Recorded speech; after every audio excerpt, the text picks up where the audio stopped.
Hi, Kevin Easy here. I was just going over in my mind some things about Market Palooza, playing shows in general, some of the things that happen being a original musician like cover bands don't have to worry about.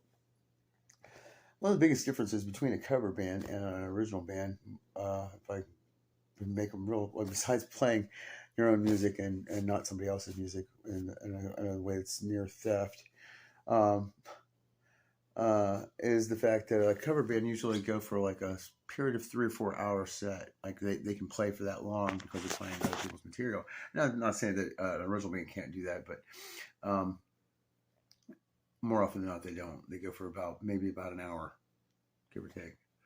Uh, so there's a time difference, which to the owner of the proprietor of the let's say bar or establishment that's needing the entertainment, because that's what we are as musicians, or we're performers, or entertainment. We were there to have the crowd there, either by bringing entertainment value to the place, or that they don't chase off their people, which doesn't that's not a good business practice for them.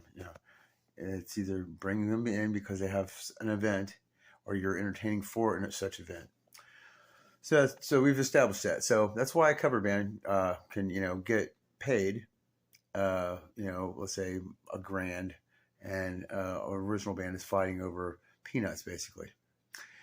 Now, in order to and I don't believe that we should be paying maybe the door to pay for the shows, because um, that turns people away in the first place. If we're going to pay a cover band for them to come out there, what your value is for your night, and have that entertainment there.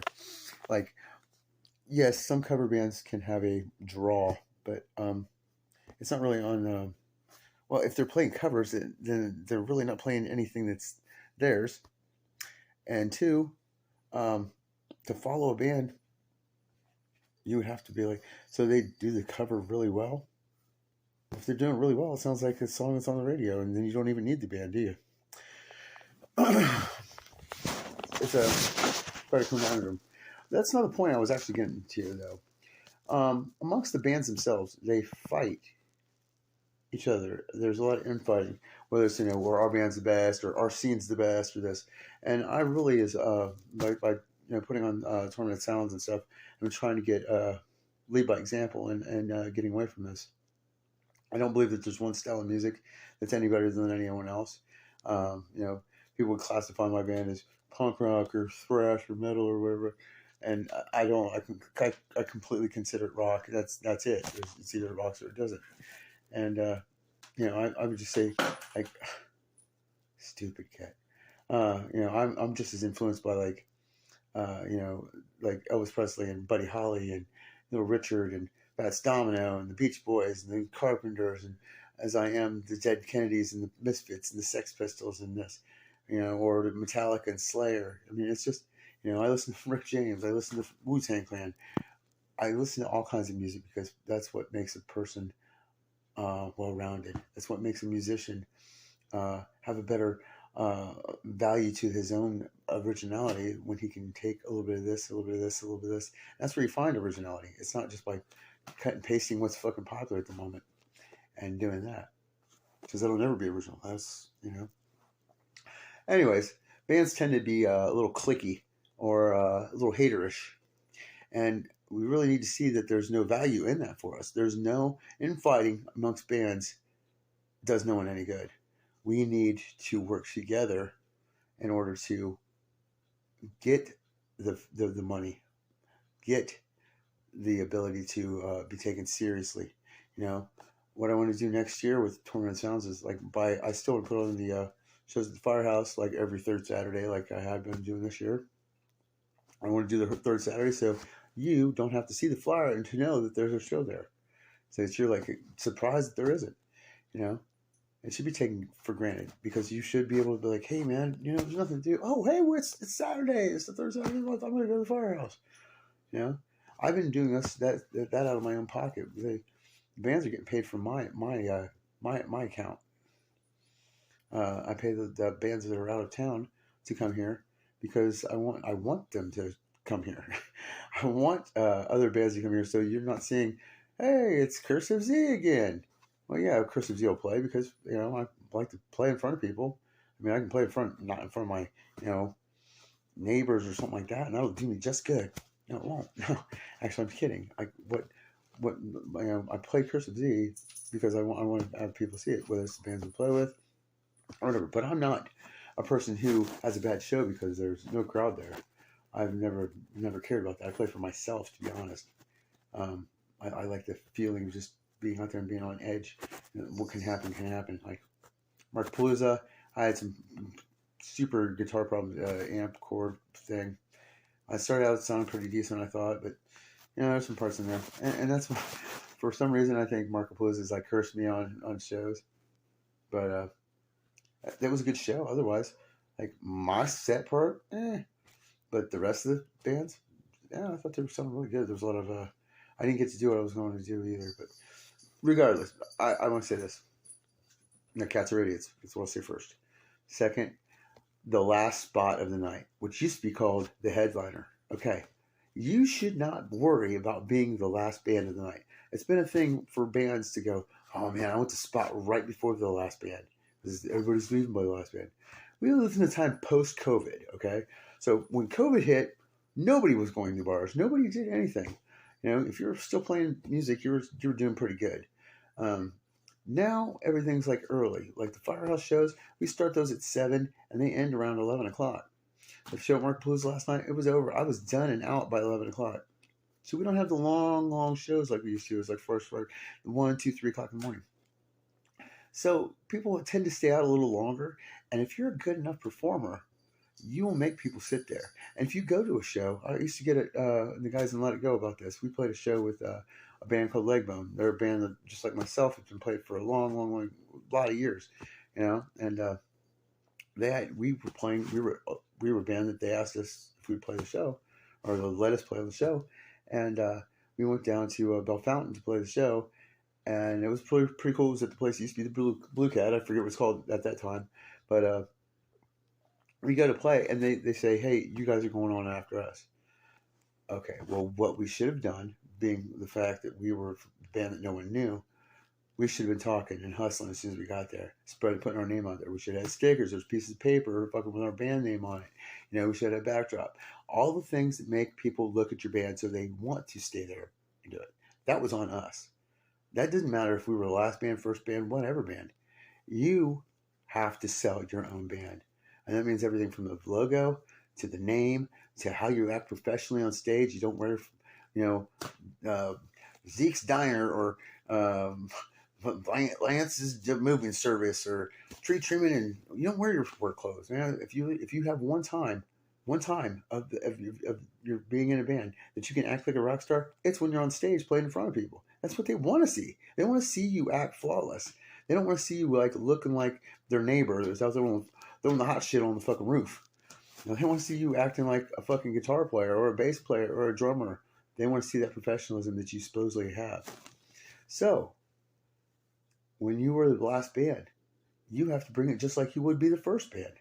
It shouldn't matter at all. Like if you cannot keep people there, you can't keep a group there. Like I'm serious. It's more because your friends will leave you at a show. Your own bandmates will leave you. I've been there, yeah, clean up, and they're like, all right, well, hey, I gotta go to this other party, or I gotta go do this, or my wife, she has a vagina, and I gotta go, so I'm leaving now. And there I am closing everything down.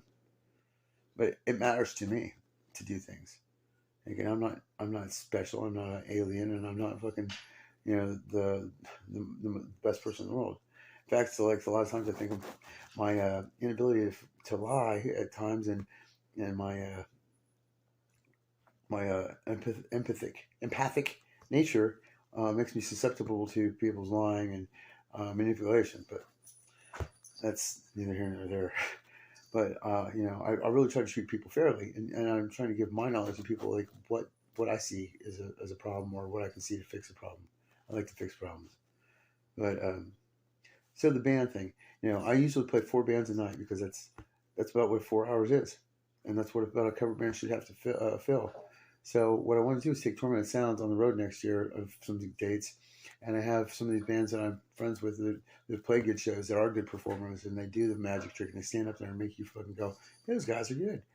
Get a few of them together, and we go play those shows out of town. We have somebody pay us to come do that. So next year maybe we can schedule that. That can be a thing. Because back in the day, in the 50s and 60s, 70s, a little bit, um, there was booking companies that would book several acts together, and they would go on a tour like that. It wasn't one band trying to tour the United States, and it's just it's tough on everyone. It's tough to get after the book and get on things, but if you book it and everybody works together, you can make this possible. And maybe it's the fact that it's not about making money to me. It's about legitimizing my music, just the same as everyone else I would hope is. It's not so much about music, like the money thing, but it is laughable to me that here I put my heart and soul into everything I do, and literally, people could look at my life and go, well, if you got a better job, you had more money, or this, that, the other thing.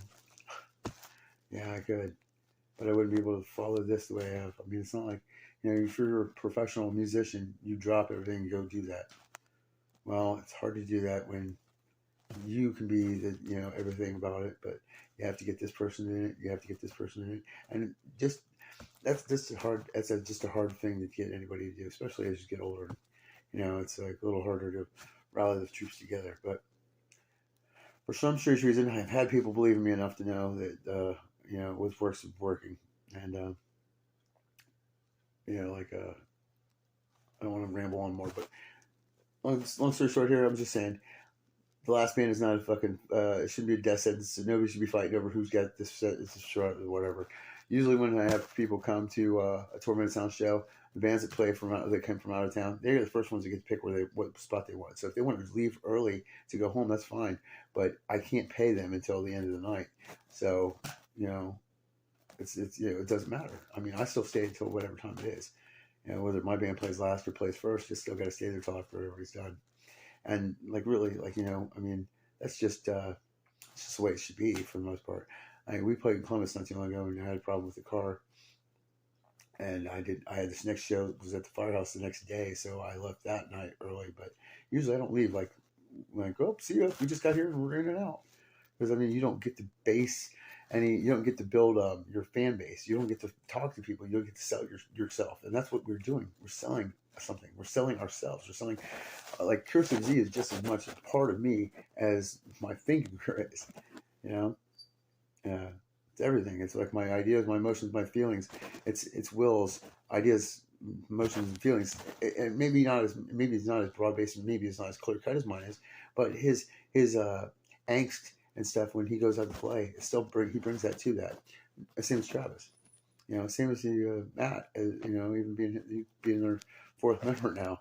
I could definitely feel him not being around. I've gotten used to him like my girl Friday almost. I don't know if you know what it means, but he's there to help me with everything, and he's helped me make Tormented Sounds work a little bit better.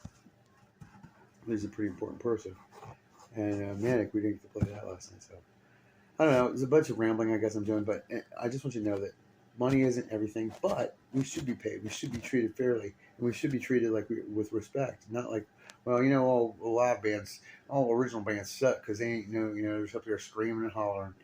Well, we already attributed fucking fact that not too long ago. It's like, hey, every band, if you don't know the words or what the song they're singing, it sounds like noise. I hear it. When I go see a band, the first time I walk into a bar and I've never been there before, never knew who was playing, it sounds like noise. I don't even know what the fuck it is. Everyone has the same feeling when they hear a new band. Well, it's live. Second thing is, your brain fucking goes, what's it sound like? And it starts digesting it that way. We're all the same. That's how we do music. It should be exciting that way, but instead we're kind of pussies now, and we don't want to do anything. We don't want to have excitement. We want our things the way they are. We want our Green Days green, and our typo negatives negative. All right, I'm Kevin Easy, and you're not. Thanks a lot for listening.